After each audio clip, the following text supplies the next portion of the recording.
Comment fonctionne le biaïsme? 25 millions de condamnés à mort.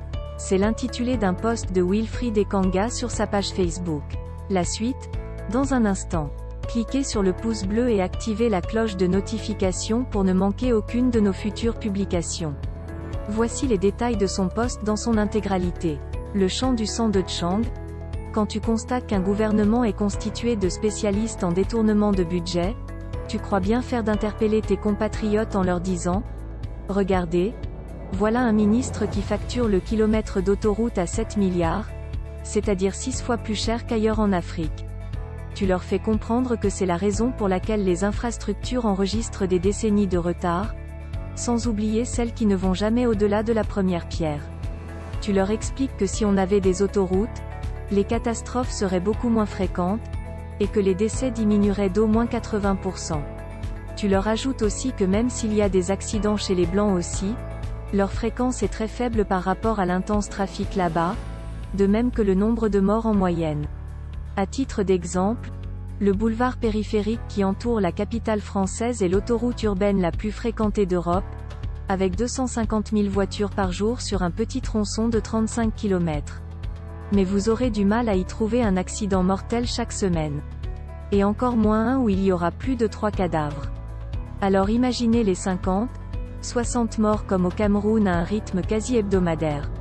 Tu leur dis enfin que malgré l'incivisme, le brouillard, le feu, Satan, la sorcellerie, le bouc, la chèvre, la poule, oui malgré tout ça, s'il y avait des autoroutes, les dégâts seraient fortement réduits, et tu leur indiques que les surfacturations, le vol en cravate et l'absence de vision politique sont en fait la plus grosse forme d'incivisme.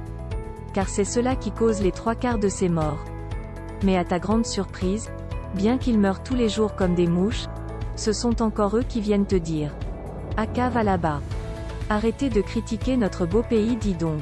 Nous on aime notre Cameroun comme ça. Votre bavardage là c'est sur Facebook. » Et ils ajoutent même « Vous allez lire leur souffrance voulue. » Et puis, lorsque quelques jours plus tard un accident survient, exactement à cause de ce que nous avons décrié, on les voit soudain publier partout des RIP, hypocrites pour se faire bien voir et jouer les humanistes. Et puisque nous on écrit par RIP, comme eux, puisque nous préférons leur faire remarquer que nous avions raison de critiquer, ils nous lancent des laissez d'abord la politique, c'est le moment de compatir pour les victimes. En gros, leur solution c'est de compatir, à chaque hécatombe, puis de tout oublier une fois le buzz passé, tout en attendant la nouvelle hécatombe, c'est-à-dire le buzz suivant, pour compatir à nouveau. Jamais songer à s'attaquer à la racine du problème.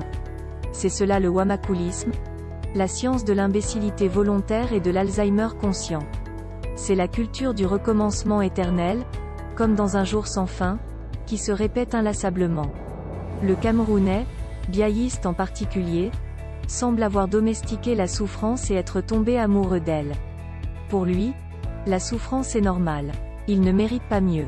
D'ailleurs il estime que son Excellence le président Biya en a même déjà trop fait pour lui, dans sa ô combien grande magnanimité. Comment des gens qui nous disent que notre bavardage dans les réseaux sociaux ne sert à rien, nous demandent encore d'écrire RIP, dans les réseaux sociaux? Depuis quand RIP construit les autoroutes et empêche les collisions? C'est un nouveau matériau, on le met avant ou après le bitumage? 25 millions de condamnés à mort. Décès des suites de wamakoulisme en phase terminale. Préparez déjà vos RIP du mois de février. Car la route, et l'incivisme politique, va continuer à tuer, avec une garantie de 100%, sans risque de déception. Bon de toute façon on va tous mourir un jour, donc on s'en fout. N'est-ce pas? Et puis d'abord même en Allemagne il y a le tribalisme. Veuillez prendre 3 secondes pour liker la vidéo et la partager. N'oubliez pas de vous abonner à la chaîne YouTube Camer TV Info et Cameroun Actu. À bientôt pour de nouvelles publications.